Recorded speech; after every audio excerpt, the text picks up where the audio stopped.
लहानपणी रंगपंचमी म्हणजे धम्माल. गल्लीतल्या सगळ्यांच्या रंगात रंगायचं. कोणी गुलाबी फासलं तर गुलाबी व्हायचं, कोणी हिरवा रंग टाकला तर हिरवं हसायचं.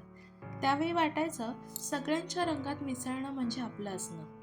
थोडी मोठी झाली आणि रंग बदलले. गुलालाच्या जागी अपेक्षा आल्या, पाण्याच्या फुगांच्या जागी जबाबदाऱ्या आल्या.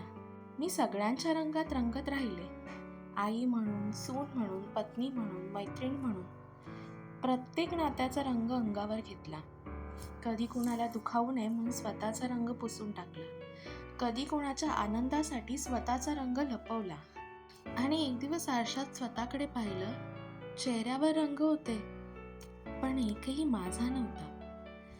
त्या क्षणी जाणवलं, मी इतकी वर्ष सगळ्यांच्या रंगात रंगले, पण माझ्या मनाचा रंग कोणता आहे हेच विसरले.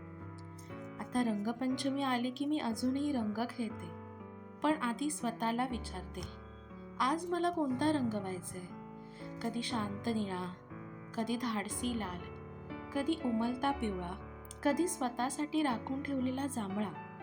आणि आता मी सगळ्यांच्या रंगात हरवत नाही, मी माझ्या रंगात ठामपणे उभी राहते.